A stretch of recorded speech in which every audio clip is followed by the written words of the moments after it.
agree that he's made empty threats as it relates to Iran. This is literally an empty threat. I don't think the people that we decapitated at the top of their regime would call them empty threats either. I mean, we've clearly demonstrated the interest in using the U.S. military to take drastic action. All of the shifting deadlines. Right. What do you call the threat this morning to end their civilization? The Strait is going to be reopened, and we're going to negotiate about the rest. Beyond that, we don't really know much of anything. But I will tell you, yesterday, Iran was saying, we're cutting off, talks. We're not going to continue the talks. The president uses some extreme language, and all of a sudden, voila, tonight, we have a ceasefire for 2 weeks. Why can't we just say, you know what? Maybe we have achieved military objectives. Maybe we have taken down their military and their ability to export terror. Maybe we have decimated their missiles. Maybe we've buried the nuclear material, and maybe we've got 2 weeks to make the world a safer place. Why can't we look at this as a glass half full moment, as opposed to? But then why we have to make it negative for Donald Trump. But why can't you just acknowledge that what Donald Trump said this morning was abhorrent, and that no president should ever threaten annihilating a civilization? Why can't you just acknowledge that? Look, he's talking to them in the way he thinks he needs to talk to them. Why can't you acknowledge that? That is something that... Is it acceptable for the President of the United States to threaten to wipe an entire civilization off the face of the earth? Yes or no? That is the question Abby Phillip put to Scott Jennings on live television. And watching this man squirm, dodge, filibuster, and finally get pinned against his own cowardice was one of the most satisfying things I have seen on cable news all year. I had to rewind this clip. Not because I missed anything, but because I wanted to watch Scott Jennings' face the exact moment he realized there was no escape hatch. No Trump being Trump deflection. No whataboutism. No pivot to Hunter Biden's laptop.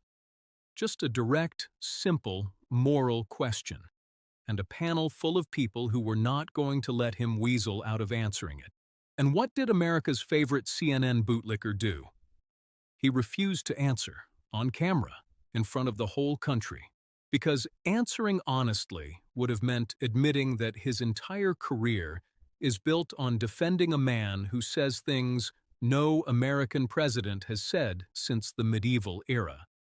His words, from the journalist on the panel who covered the Iraq War, not mine. If you are as tired as I am of watching these corporate-funded mouthpieces get handed million-dollar contracts to gaslight working Americans every single night, smash that subscribe button and lock in with the mandate, because we are about to break this down like CNN never will. I am Silas Miller. This is Miller's Mandate. And Scott Jennings just told on himself in front of the whole country. Let's get into it. Tonight, a question about American values. After President Trump warned that a whole civilization will die tonight, never to be brought back again, he has since delayed that threat now for 2 weeks, but it still sent shockwaves all over the world, including the Vatican.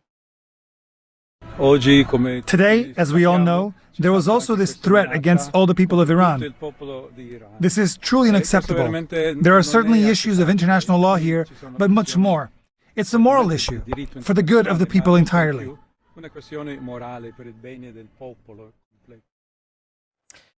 The Pope has been weighing in on this conflict for a while now, but I think you described it as a genocidal threat. Mm-hmm. Other people have described it that way. I mean, there's this debate always, should you take Trump literally or seriously? But whether you take him literally or seriously, saying that you're going to end a civilization is a serious threat that no American president has ever issued before.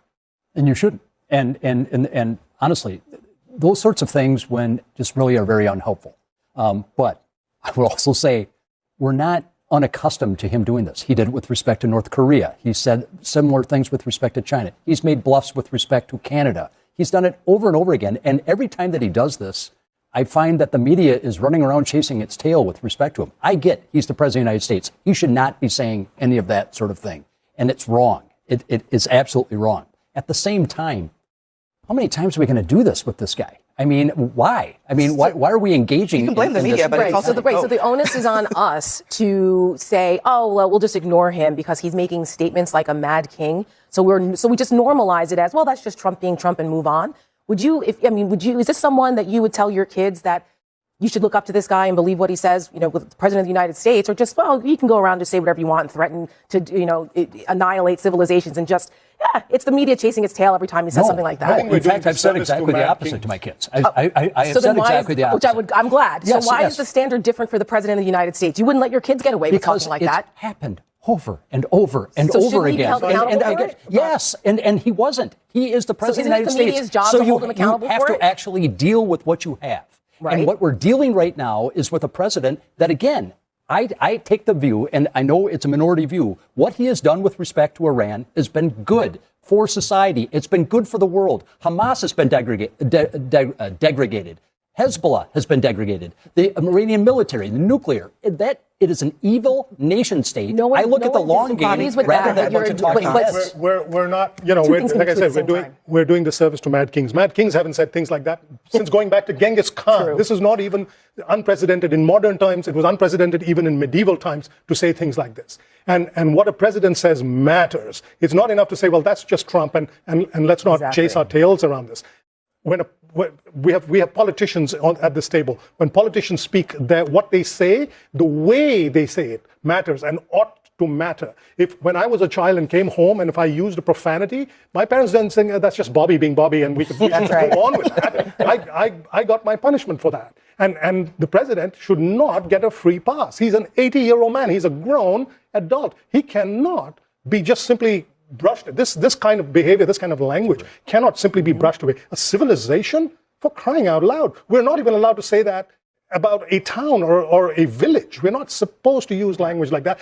George Bush went to Iraq and he used very different language. The language, I covered that war. And it was not a war I was in support of, but I covered it as a journalist in Baghdad for 5 years. I distinctly remember George Bush saying, we come to Iraq with respect for your civilization, with respect for the faiths that are practiced here. There's a difference. Presidential language goes down in history. Agreed. And that's got to count for something, and we cannot simply brush this away like this. Absolutely. I mean, I don't have any respect for the government, for this regime, but I'll tell you, unhinged and unhelpful is the only way when you read something like that and you say, how does this advance the ball forward? Mm-hmm. And also, there's only so many times you can cry wolf and say things like that are so extreme and crazy where people just blow you off, including other world leaders, and don't take you seriously. And I think the more this, yes, we're desensitized, you're right, and that's not a good thing. And by the way, a little language, I'm from Jersey, so a little's okay. Let's not get too clean. I get how old you are. I mean, so let me just read this because this is conservative commentator Orrin Cass. He's close to Vice President J.D. Vance. He says, simply put, what is the point of all of this? If these are empty threats that we all know he will not carry out, then they are ineffective threats. The Iranians are on X too, and merely making the president and our nation look foolish. If they're not empty threats, and the president is asserting the American position that such actions are acceptable in this situation and ones that we are willing to take. We are not living in some quantum thought experiment where he is simultaneously is and is not serious.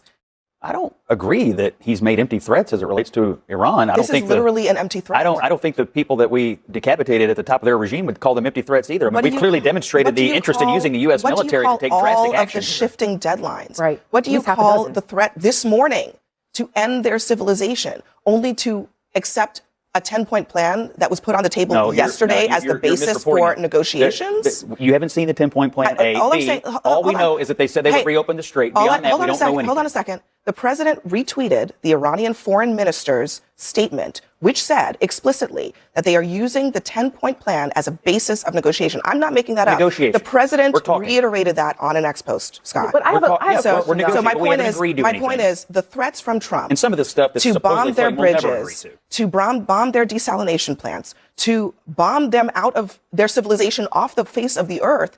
How are those not empty threats? Well, it looks like it brought them to the table tonight and got them in a place where they would agree to a ceasefire. I mean, I'll give you a counter argument to all these other positions, which is that is the not connected to reality. We have a ceasefire. Tel Aviv is still under attack. The same table that we have tonight is the table that existed yesterday, in large part. And fundamentally, the only thing that has been agreed to is that Iran will continue to control the Strait of Hormuz and will allow ships to go through on their control. That is the only thing that has been agreed to. The strait is going to be reopened, and we're going to negotiate about the rest. Beyond that, we don't really know much of anything. But I will tell you, yesterday, Iran was saying, we're cutting off, talks. We're not going to continue the talks. The president uses some extreme language, and all of a sudden, voila, tonight, we have a ceasefire for 2 weeks. Why can't we just say, you know what? Maybe we have achieved military objectives. Maybe we have taken down their military and their ability to export terror. Maybe we have decimated their missiles. Maybe we've buried the nuclear material. And maybe we've got 2 weeks to make the world a safer place. Why can't we look at this as a glass half full moment as opposed to, but then why we have to make it negative for Donald Trump. Why can't you just acknowledge that what Donald Trump said this morning was abhorrent and that no president should ever threaten annihilating a civilization? Why can't you just acknowledge that? Look, he's talking to them in the way he thinks he needs to talk to them. Why can't you acknowledge that? That is something that no president I don't take orders from you, number one, and number two, I gave him the space to negotiate with the Iranians the best way he knows how. All right, well, let me just ask a final question, Scott, for the record. Do you think it's acceptable for the president to threaten to annihilate a civilization? I think it's acceptable for the commander-in-chief to deal with these people in the best way that he can. Is that a yes or is it a no? Result. Is that a yes or is it a no? So that's a yes. Is that a yes or a no? I'm not going to second guess him. So it's a yes. He put out a statement. We now have a ceasefire. Okay. Those are the two things I just wanted to ask for the record. Yes. That's a yes on your part. Yeah. We'll leave it there. Let's be honest about what we all just watched. Because this was not a debate. This was not even a disagreement. This was a grown man, a paid political commentator making more money in a month than most of you watching this will see in a year, refusing to answer the simplest moral question a journalist can ask another human being. Is it acceptable for the President of the United States to threaten to annihilate an entire civilization? Yes or no? That is the question. And Scott Jennings, the man CNN pays to be the reasonable conservative voice in the room, could not bring himself to say the word no. He could not do it. He sat there on national television and chose his paycheck over basic human decency. And I want every single person watching this to understand exactly what that moment represents, because it is so much bigger than Scott Jennings. What you just witnessed is the end stage of a disease that has been eating American political media alive for the better part of 2 decades. The disease is called access journalism, and it works like this. The networks need conservative voices for balance. The conservative voices need paychecks and screen time. The Republican Party needs its most extreme positions laundered through respectable-looking guys in blue suits who can smile politely while defending the indefensible. And so, a deal gets made.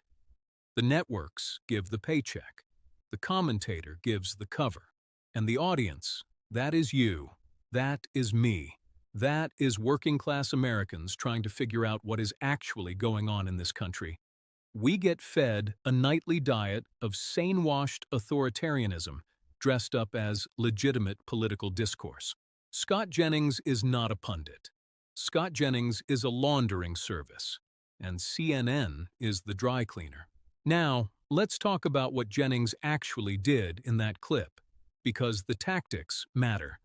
Watch it again, and you will see him run through the entire corporate media defense playbook in under 4 minutes. First move, the desensitization pivot. Oh, well, the media is running around chasing its tail. He does this all the time. We should just ignore him. Translation. Stop paying attention to the horrifying things the president is saying, because paying attention is the real problem. That is not analysis. That is gaslighting. It is telling you, the viewer, that your shock at hearing an American president threaten to exterminate a civilization is somehow the inappropriate response. No, Scott. Our shock is the correct response. Your shrug is the pathology. Second move, the results justify the rhetoric. Jennings tries to pivot to, well, look, we got a ceasefire, did we not? Maybe the extreme language worked. Maybe this is a glass half full moment. Let me be very clear about something. This is the exact same logic every war criminal in history has used to justify every atrocity on the record. The ends justify the means. It worked, so it was fine. This is not a political argument. This is a moral collapse disguised as pragmatism. And the journalist on that panel, the one who actually covered the Iraq War for 5 years, the one who was there in Baghdad, watching what American military rhetoric does to real human beings, She shut that down so cold it should be taught in journalism schools. She reminded the entire audience that George W. Bush, a man I have no love for, a man who launched an illegal war that killed hundreds of thousands of people, even he went to Iraq and talked about respecting their civilization. Even George W. Bush. And Scott Jennings is out here defending a man whose language has degraded below the floor of the guy who invaded Iraq on a lie. Think about that for a second. We are now nostalgic for the rhetorical standards of the Iraq War. That is where we are. That is how far this has fallen. Third move, the yes or no dodge. This is the one I want you to really lock in on because it is the most revealing moment of the entire clip. Abby Phillip, and credit where it is due, she absolutely cooked him here, asks him point blank, for the record, on the record, is it acceptable for the president to threaten to annihilate a civilization? And Jennings gives her this slippery little non-answer about the commander-in-chief, dealing with these people the way he thinks he needs to. And Abby does not let him off the hook. She says, is that a yes or is that a no? And he still refuses. He filibusters. He deflects. He tries to change the subject. And finally, she just does it for him. That is a yes, Scott. We will leave it there. Game over. He is exposed. On camera. For the entire country to see. Here is why that matters. Because in politics, in media, in moral life, the refusal to answer is itself an answer. When a grown man with a microphone, a 7-figure contract, and a national audience cannot bring himself to say that threatening to kill an entire civilization is wrong, he has told you exactly where he stands. He has told you that there is no line Trump can cross that he will not defend. No word too extreme, no threat too genocidal, no rhetoric too authoritarian. Scott Jennings will find a way to justify all of it, because that is what he is paid to do. And the smile never drops. The suit stays crisp, the voice stays measured, and the normalization keeps going, night after night after night. And this is how a country sleepwalks into something it cannot wake up from. Let me get into the personal piece of this, because I want to be direct with you about something. There's a version of this commentary where I pretend I am just a guy observing this from a safe distance, offering dispassionate analysis. I am not going to do that. I cannot do that. Because watching Scott Jennings refuse to condemn the threat of civilizational extermination is the kind of thing that makes me question whether the institutions we were all raised to trust, the cable networks, the Sunday shows, the op-ed pages, the whole apparatus of what we call mainstream political discourse in this country, whether any of it is actually salvageable anymore, and I do not say that lightly. I am not a doom and gloom guy. I believe in this country.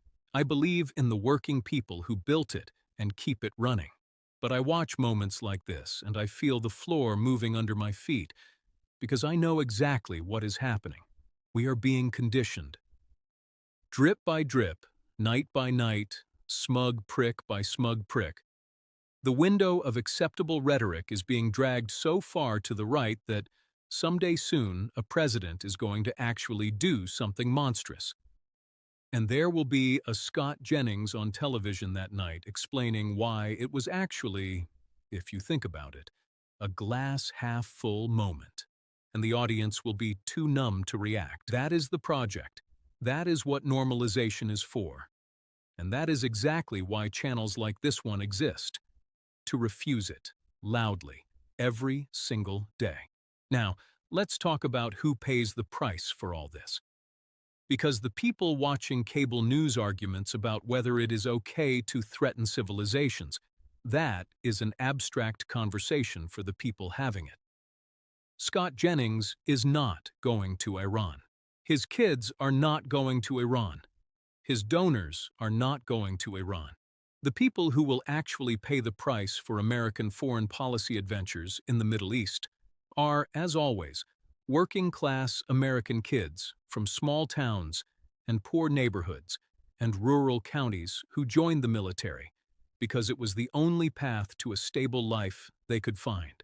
And on the other side, Iranian civilians.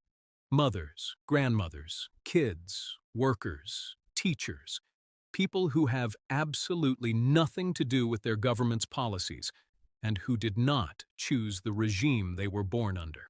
Those are the human beings Scott Jennings is shrugging about on national television. Those are the lives in the balance, while this bootlicker plays word games with a journalist who actually covered the last catastrophe American Tough Talk produced.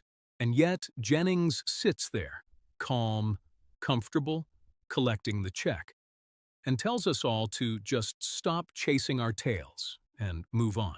Embarrassing is not even the word for it anymore. Complicit is the word. Complicit in advance. And here is the thing about the economic piece that nobody on these panels ever wants to touch. War costs money, real money, staggering, civilization-altering amounts of money. The Iraq War cost this country somewhere between $3 and $6 trillion, depending on whose final accounting you trust. Trillion, with a T. And every single dollar of that came out of the same federal budget, we are told, is too broke to fund universal health care, too broke to cancel student debt, too broke to build public housing, too broke to guarantee childcare, too broke to fix the crumbling water systems in Jackson, Mississippi, or Flint, Michigan, or dozens of other American cities where people are drinking poison out of the tap right now, tonight, as you watch this video. We are told constantly that there is no money for the working class, no money for the sick, no money for the poor. And then the war drums start beating, and suddenly the checkbook is bottomless. Suddenly we can find trillions overnight. Funny how that works. Funny how the only thing America is never broke for is bombs. And guys like Scott Jennings, the fiscal conservative when it comes to your grandmother's insulin, go completely silent when the Pentagon walks in the room asking for another blank check. Silent. Not a peep. Because the entire conservative movement's performance of caring about the deficit was always exactly that. A performance. A con run on working people. And Scott Jennings is the guy in the nice suit running the con on behalf of his donors every single night on CNN. So here is what the mandate wants you to take from this. When you see a clip like Scott Jennings refusing to answer a moral question on live television, do not just get mad and move on. Remember it. Remember the name. Remember the face. Remember the tactics. Because this is what authoritarianism looks like in its early stages.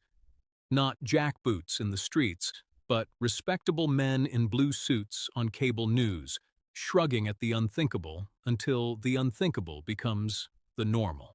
The job of every progressive, every anti-war American, every working-class person who refuses to get played, is to name it when we see it, loudly, and to refuse to look away. Scott Jennings told on himself in that clip, "Your job is to make sure nobody forgets." If this video hit you the way this whole situation hit me, hit the like button, share it with somebody who still watches cable news and thinks CNN is doing real journalism, and subscribe to Miller's Mandate so we can keep doing this work together. This channel is not here for access. This channel is not here for balance. This channel is here for the truth and the people who still believe the truth matters. Truth over access. People over profits. That is the mandate, and we do not negotiate on it. I am Silas Miller. They can keep their talking points. We have got the receipts. See you on the next one.